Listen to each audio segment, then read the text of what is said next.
Hello and welcome back to World Talks here on TVP World. I'm Diana Skaya.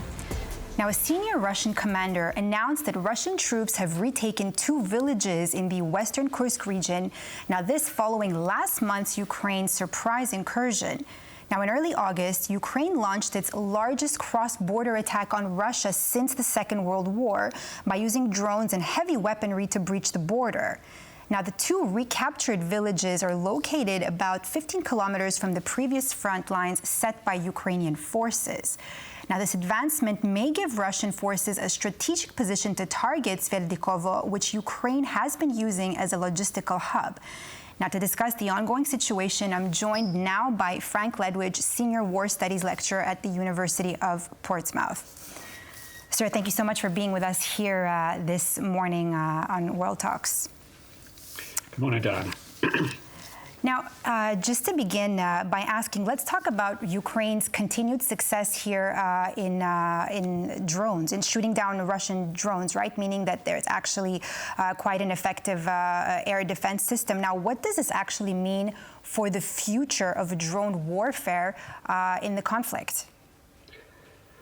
Drone warfare is now central to ground warfare. It's worth saying that both sides now have altered their battlefield tactics, or so it appears, to focus less on armoured vehicles, which become very visible targets to the overwatch provided by what military reconnaissance people called soak, the reconnaissance soak, which means that you can observe pretty much the entire battlefield. And clearly, if you're in armoured vehicles, you're much more visible. So armoured vehicles are becoming, particularly in the south and east of this theatre, less prominent.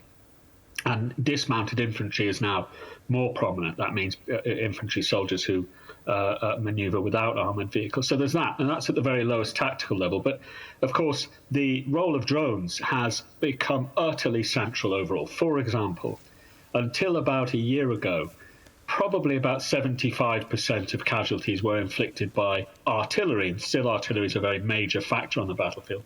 But now that's switched to a situation where possibly half of all casualties, there's very little figures on this, but informed commentators say about half of casualties on the battlefield are inflicted by drones. So that's battlefield. Then, of course, there's a more strategic element of strike against, in the Russian case, or from, in the Russian case, Ukraine, and vice versa in Ukraine itself, from Russian drones, longer range drones. This has become utterly central to the war.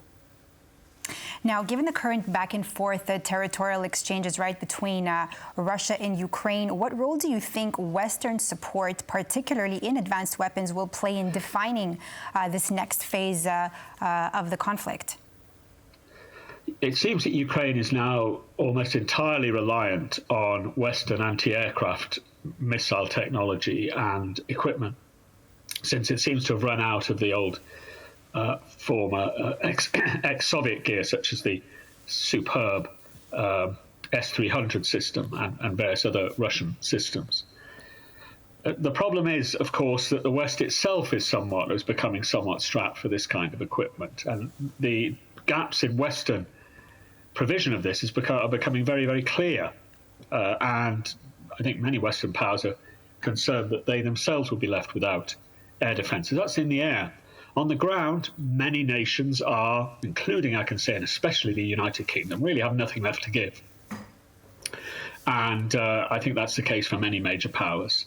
Their cupboard is bare with respect to that. But, of course, there's still the financial element, and equipment can be bought from elsewhere in the world as it's attrited on the battlefield. And we must remember that this is still an attritional war predominantly, with the main focus being in the south and east in Donetsk Oblast and, to a lesser extent at the moment, Luhansk.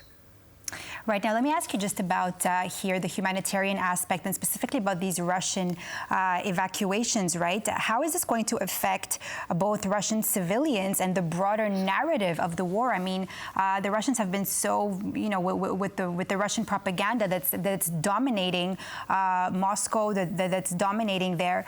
These people still have a belief in their government, but now they're seeing kind of a plot twist here. What can you tell me about this?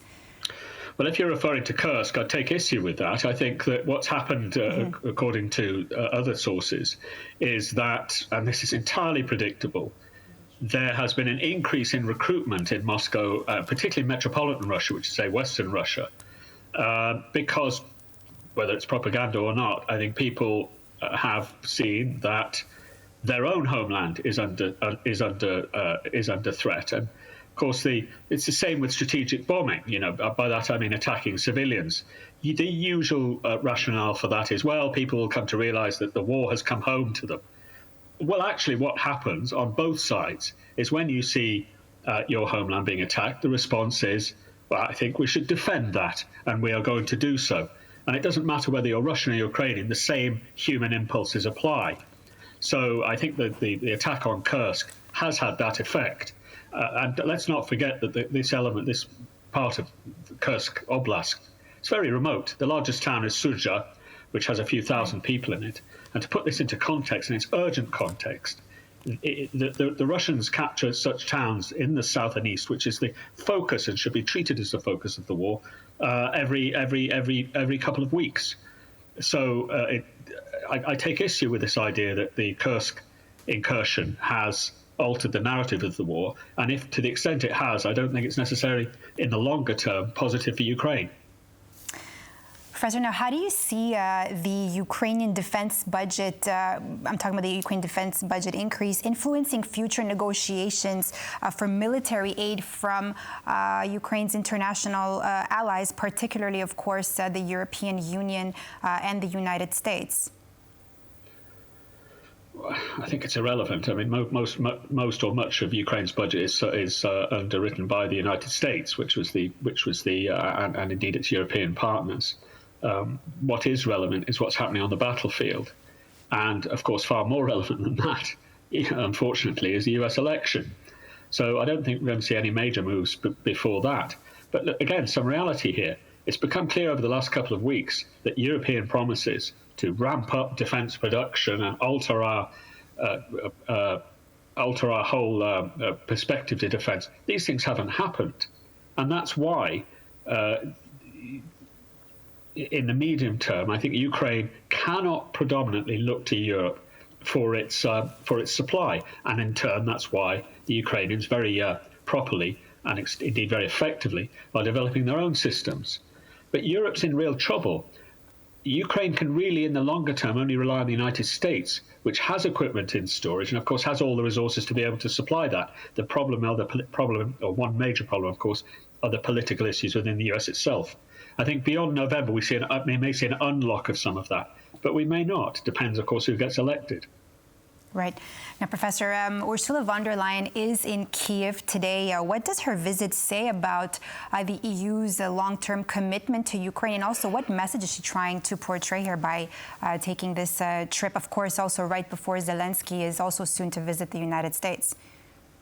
Yeah, well, it's the same purpose, obviously. I mean, von der Leyen has announced her commission, and this is the first major foreign visit, and it's understandable that this is the purpose, and the message being given, of course, as you suggest, is that this is the major priority of the Commission and Europe more widely, and so it should be. But I think one thing that's missing here is a real appreciation of, as we move, I think, into the later parts of the war, I can't see this war going on longer than another 18 months, what's going to happen afterwards? How are we going to help Ukraine and the Ukrainians to recover from this? And I think very, very little planning is going into, in fact, I know very little planning is going into this. I hope what we're going to hear from Mrs. von der Leyen today is some kind of recognition that Europe is in this for the long haul, not just for the military things, which frankly are relatively easy. It's easy to provide equipment and kit as far as these things go. Much more difficult, and I had many years in this trying to do this, is rebuilding and reconstructing after conflict. That's a really hard job, and we need some recognition that Europe is beginning to think about this and starting to think about applying resources to do so. This will be a decadal issue, and I'm seeing very little attention being given to it. Hopefully we'll hear something today from von der Leyen. Professor, just a final question here, because you're talking about the reconstruction and the future of Ukraine. Now, if I can ask you about the mediation aspect, just very briefly, because we're almost out of time now. What key concessions might Ukraine and Russia need to consider in negotiations to really try and bring an end to this? Like you said, you believe that it wouldn't last, that this war wouldn't go further past the next 18 months. seems very clear to me. Both sides have red lines. The reality, though, is what will happen on the battlefield. I suspect that what we will find, and I think we can see this shaping up, is a freezing of the lines where the line is, where the zero line is, which will probably, by negotiations, be Donetsk, Luhansk, and much of Zaporizhia, and some kind of fudge. That's the only way this war is going to come to a close, since Ukraine simply will not accept a long-term settlement involving the ceding of those areas. The one positive thing, which is very vague, is the Kursk issue, because of course one of the primary reasons for the Kursk incursion supposedly was to try and trade that. But I think that'll be way down the list of demands from the Russians. The reality is what's happening on the battlefield, and right now, unfortunately, that is going Russia's way right now, and I can't see that changing in the medium term. Thank you so much, Frank Ledwidge, Senior War Studies Lecturer at the University of Portsmouth, for all your insight and expertise. Thank you so much for being with us. Thank you, Diana. Thank you. And that's all for this edition of World Talks here on TVP World. Stay with us up next for more news.